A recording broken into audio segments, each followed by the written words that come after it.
आजच्या कार्यक्रमाचं उद्घाटन रोपाला पाणी अध्यक्ष कासार साहेब या ठिकाणी आहेत। कारण या ठिकाणी रोपाला पाणी घालताना आपण प्लॅस्टिकचा तांब्या वापरलेला नाही आहे। आपण काचेच्या आपण नळकांडीच्या सहाय्यानं आपण रोपाला पाणी घालत आहोत। या ठिकाणी स्टेजवरील सर्व मान्यवर रोपाला पाणी घालून या कार्यक्रमाचं उद्घाटन करत आहेत। रोपाला पाणी घालून उद्घाटन करण्याचं कारण असं आहे, अमेरिकेत माणसी 2876 झाडे आहेत, तर भारतात माणसी सुमारे 28 फक्त झाडे आहेत। आम्ही म्हणतो की वृक्षवल्ली आम्हा सोयरे, पण आपण भारतीय लोक झाड लावत नाही, जपत नाही। झाडे लावावीत, जपावीत या हेतूनं रोपाला पाणी घालून या बक्षीस वितरण कार्यक्रमाचं उद्घाटन या ठिकाणी होत आहे।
वेळ घेत नाही, कारण तुम्हाला सगळ्यांना उत्सुकता लागलेली की निकालाची.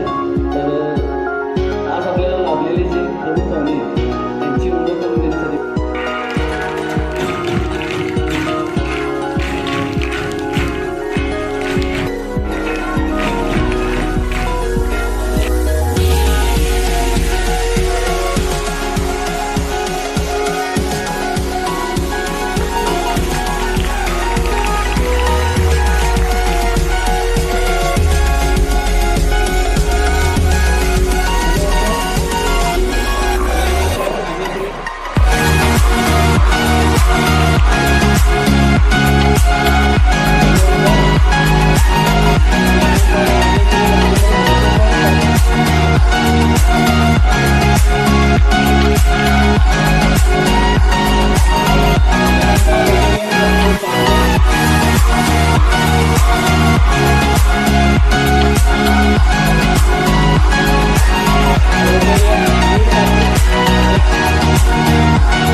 करणारे त्यांच्या मार्गदर्शनामुळे विज्ञान प्रदर्शन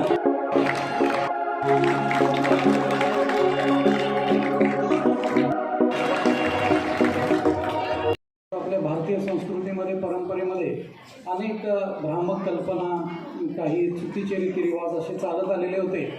पण आता आपल्याला विज्ञाननिष्ठ विचार आणि त्याचा मला मनापासून आनंद होतो आहे. आपल्या इचलकरंजी नगरीचे सुपुत्र असणारे सर या ठिकाणी आज शहर स्तरावरील 53व्या विज्ञान प्रदर्शनाचा सांगता समारंभ संपन्न होत आहे.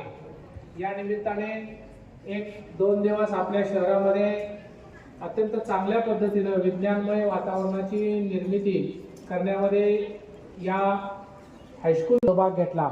या सर्व शाळांचे ज्यांनी सहभाग घेतलेला आहे त्या सर्व विद्यार्थी, विज्ञान शिक्षक आणि मुख्याध्यापक या सर्वांना मी धन्यवाद देतो.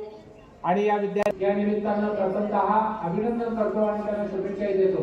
पण ज्यांचा नंबर येणार नाही त्यांनी आपल्या उत्तरणामध्ये किंवा आपल्या कामामध्ये अधिक सुधारणा करण्याची आवश्यकता आहे असं समजून आणि एकच गोष्ट कंटिन्युअसली करायचं आहे. तुम्हाला हे वाक्य माहीत असेल, practice makes man perfect, right? का ते वाक्य आहे किंवा का ते स्लोगन लोकांनी म्हटलं आहे? का तर तुम्ही एकच गोष्ट सातत्याने करत राहिला तर तुम्हाला ईच अँड एव्हरी डे तुम्हाला कळत जातं की काल जी चूक केली तीच चूक मला उद्या करायची नाही आहे, राईट?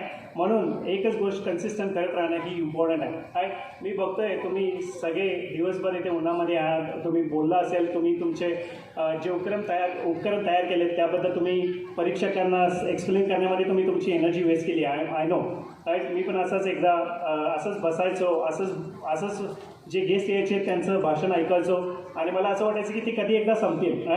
ऑफकोर्स मी ते तुमच्या चेहऱ्यावरती आता सध्या बघतोय, बट बिलीव्ह मी माझं भाषण असेल मॅक्सिमम 5 ते 10 मिनटं, ओके, मॅक्सिमम 15 मिनटं. बट मी तुम्हाला प्रॉमिस करतो मी पुन्हा येईन आणि इन्स्टेड ऑफ भाषण जे मला अजिबात आवडत नाही, राईट? मला स्पीच द्यायला अजिबात आवडत नाही. बट मला काय आवडतं, जस्ट लाईक अब्दुल कलाम सरांना जे आवडत होतं, राईट? विद्यार्थ्यांशी हित गुड, राईट? म्हणजे मला तुमच्याबरोबर संभाषण करायला जेवढं आवडेल त्यापेक्षा हे भाषण करणं मला खूप डिफिकल्ट जाईल, राईट? अगेन ऑफकोर्स त्या पाठीमागचं रिझन मी एवढा पण वयस्कर नाही आहे की मी भाषण देण्या इतपत मोठा झालं. अगेन हॉस्टेलमध्ये मी गेलो त्याच्या पाठीमाग खूप सारे वेगवेगळे डिफरंट आस्पेक्ट माझ्या लाईफमध्ये घडले. वन ऑफ द आस्पेक्ट मी सांगतो, आयुष्यामध्ये गुरु असणं हा खूप इम्पॉर्टंट घटक आहे. मला गुरु मिळाला हा थोडा लेटनं मिळाला ज्यावेळी मी ऑस्ट्रेलियामध्ये पोहोचलो. त्यामुळं माझी जी प्रगती आता जी तुम्ही बघताय, इवन दो एवढ्या कमी वयामध्ये मी एवढं अचीव केलं आहे, मला स्टील असं वाटतं की जे काय मी आता अचीव केलं आहे ते मी पाठीमागच्या 5 ते 10 वर्षामध्ये डेफिनेटली अचीव करू शकलो असतो जर माझ्याकडे एखादा चांगला गुरु असता. नाव गुरु म्हणजे तुम्हाला सांगायची गरज नाही, राईट? जे तुमचे टीचर्स आहेत, जे तुमचे शिक्षक आहेत, हेच तुमचे गुरु आहेत. तुमचे आई वडील हे गुरु आहेत, तुमचे भाऊ बहीण हे गुरु आहेत. इवन दो तुम्ही स्वतःचे पण गुरु व्हाल ज्यावेळी तुम्ही सिरियसली विचार करायला चालू कराल, राईट. तुम्ही ऑलवेज ऑफकोर्स तुमच्याकडे सगळ्यांच्याकडे फोन असेल, प्रॉब्ली 50% मुलांच्याकडे आता फोन असेल, स्टुडंटकडे असेल, राईट. जरी तुमच्याकडे फोन नसेल तर तुम्ही तुमच्या आईवडिलांचे फोन यूज करत असाल, भावबहिणींचे यूज करत असाल. मोस्ट ऑफ टाईम तुम्ही इंस्टाग्राम, राईट, फेसबुक हेच बघता. Definitely 100% sure. इवन माझे जे पुतण्या आहेत ते पण तेच करत. बट जर तुम्ही त्या गोष्टीचा राईट वापर करायला शिकला तर तुम्ही पण स्वतःचे गुरु व्हाल. मी तुम्हाला आधी म्हटल्याप्रमाणे मला गुरु भेटायला थोडासा वेळ झाला, बट ज्यावेळी मला गुरु भेटला त्यावेळी जे काम मला पाठीमागच्या 5 ते 10 वर्षामध्ये करायला लागलं ते मी विदिन 1 वर्षामध्ये कंप्लीट केलं. सो ही जी पॉवर आहे गुरुची ती तुम्हाला फाइंड आउट करायची आहे किंवा ती तुम्हाला माहीत करून घ्यायची आहे, राईट. सो माझं एकच सजेशन असेल तुम्हाला, आयुष्यामध्ये एखादा गुरु हा डेफिनेटली फाइंड आउट करा, ओके. आणि तो गुरु आहे ऑफकोर्स तो तुम्हाला अप अँड डाऊन्स देईल, राईट. गुरु भेटणं ही मोठी गोष्ट आहे, बट त्या गुरुसोबत खूप मोठा टाईम स्पेंड करणं ही खूप अवघड गोष्ट आहे, राईट. माय थॉट एक म्हणजे डिसिप्लिन, ओके. शिस्त ही खूप महत्त्वाची गोष्ट आहे. तुम्ही प्रयत्न करा दररोज सकाळी 7ला उठायचा 1 महिना, ओके. 1 महिन्यानंतर तुम्हाला कळेल की तुम्ही ऑटोमॅटिकली 7 वाजता उठताय. मी 7 थोडं लेटच सांगितलं. Try to wake up at around 4 AM each and every day. मी पाठीमागचे जवळजवळ 15 वर्ष झाली, मोर दॅन 15 वर्ष झाली, without missing a single day, almost each and every day मी 4:30 दररोज उठतो आहे. का उठतोय त्याच्या पाठीमागचं रिझन मी सांगत नाही की मी खूप मोठा आहे किंवा खूप चांगला आहे. थँक्यू. त्या पाठीमागचं रिझन हे आहे, मी सकाळी तुम्ही लवकर उठला तुम्हाला अजिबात डिस्टर्ब नसतोय. घरातले पण आपले झोपलेले असतात, आपले आईवडील झोपलेले असते, आपले फ्रेंड झोपलेले असतात, इव्हन बहीण भाऊ झोपलेले असते, राईट. सकाळचा टाईम हा बेस्ट टाईम आहे तुम्हाला अभ्यास करण्यासाठी, तुम्हाला काहीतरी विचार करण्यासाठी. मी असं म्हणत नाही तुम्ही सकाळी उठून अभ्यास करा, ठीक. तुम्हाला ज्याची आवड आहे ती गोष्ट करा. का ती गोष्ट करा? कारण डिसिप्लिन, राईट. तुम्हाला जी गोष्ट आवड आहे ती जर तुम्ही करायला तुम्ही 4:30 किंवा 4ला किंवा 5ला उठला तर ती तुम्हाला सवय लागत जाते. आणि एकदा का तुम्हाला सवय लागली तर तुम्हाला कळतं की बाबा ऑफकोर्स 4ला उठणं ही नॉट मोठी बिग डील, राईट.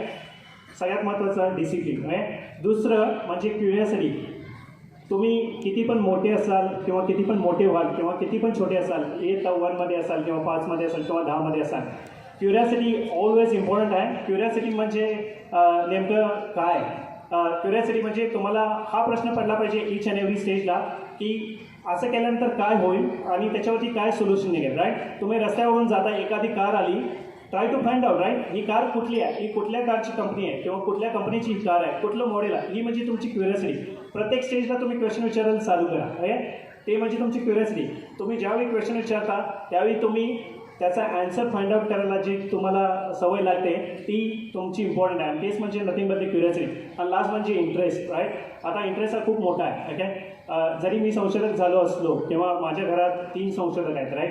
माझी वाईफ, माझा लहान भाऊ, आम्ही सगळ्यांच्याकडे PhD आहे. दॅट डझंट मीन की तुम्ही पण संशोधक असलं पाहिजे, ओके. तुमचा इंटरेस्ट काहीतरी वेगळा असू शकतो आहे आणि इट डझंट मॅटर तुम्हाला काय इंटरेस्ट आहे, ओके. कोणाला क्रिकेटर व्हायचं आहे, कोणाला फुटबॉल खेळायचा आहे, कोणाला खो खो खेळायचं आहे, कोणाला कबड्डी खेळायचं आहे. ऑलवेज लक्षात ठेवा, इव्हन दो मी जरी तुम्हाला म्हटलं असलं की स्पोर्ट्सची नावं घेतलं असलं किंवा संशोधकाचं म्हटलं असलं, कुठलाही जॉब हा छोटा जॉब नाही आहे. तुम्ही टीचर व्हा, ऑलवेज बेस्ट जॉब, राईट. का टीचर? मी आज इथं उभारलो आहे त्याच्या पाठीमागचं एकच कारण आहे, ते म्हणजे माझे teachers, right. So try to understand teacher म्हणजे हा बिग जॉब आहे, राईट. आणि त्याबद्दल मला सगळ्यांना इथं धन्यवाद करायचा आहे जे तुमचे टीचर्स आहेत. त्यांना जाण्याची गडबड असल्याकारणाने त्यांनी मागच्या खोलीमध्ये बसून तो निकाल माझ्या सुपूर्द केलेला आहे आणि मी महानगरपालिका प्रशासनाच्या शहर पातळीवरच्या विद्यार्थी परिषदेसाठी